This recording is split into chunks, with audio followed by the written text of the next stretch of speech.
तो एक पुस्तक ये है जीवाश्म, और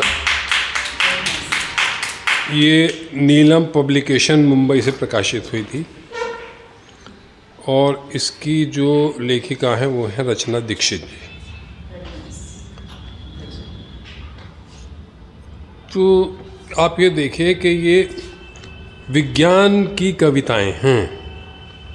सामान्य जीवन की कविताएं लिखना भी मुश्किल होता है, विज्ञान पे तो ज़रा कठिन होता है, पर ये मतलब हम सभी लोगों को एक बार अपनी निगाह से निकालनी ज़रूर चाहिए, क्योंकि विज्ञान नहीं है, इसमें बहुत कुछ है ना। तो काफ़ी सारी मैंने कविताएं इसकी पढ़ी, सभी अच्छी हैं, वो मैंने कही थी कि सबको पढ़ना चाहिए उसमें। पर जैसे एक पढ़ के सुनाता हूँ, शीर्षक है सोडियम मैग्नीशियम। पिछली कविता में जिस दिन जल उठे थे तुम मेरी हथेली पर, उसी दिन, ठीक उसी दिन आत्मसात किया था तुम्हें मैंने अपनी देह में, मेरे लहू में, सांसों में, धड़कन में, तब से तुम साथ हो मेरे। पहले कभी जब होती तुम्हारी कमी या अधिकता, बिठा लेती सामंजस्य।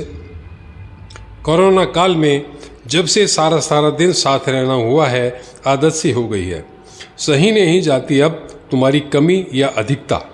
जरा देर में सांसें ऊंची नीची होने लगती हैं, हटी हूँ सो होने भी न दूंगी।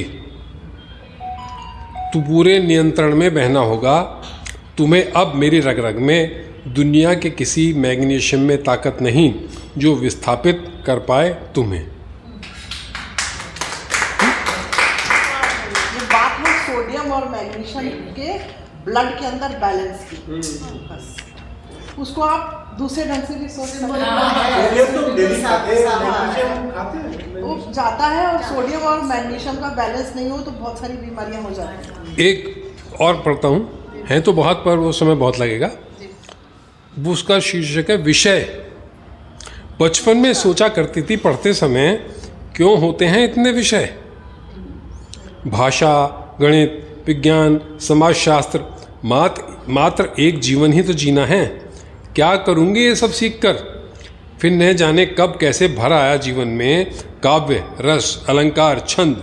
जी भर कर जिया मैंने उनको, धीरे धीरे गणित ने अपने पांव जमाए। फिर क्या था, बस जोड़ती घटाती रहती, खोया और पाया। मजबूत होता रहा तर्कशास्त्र। अक्सर जब देखो घर में कहीं सुसज्जित, कहीं बेतरतीब रखा पड़ा पसरा हुआ कुछ न कुछ, कभी हनन, कभी खनन, कभी संरक्षण, सौंदर्य याद कराता भूगोल। घूमकर पीछे देखती हूँ तो एक लंबा इतिहास, कितना बाकी है नहीं जानती, पर जान गई हूँ जो न पढ़े होते विषय तो कैसे जान पाती विषयों पर जीवन की पकड़।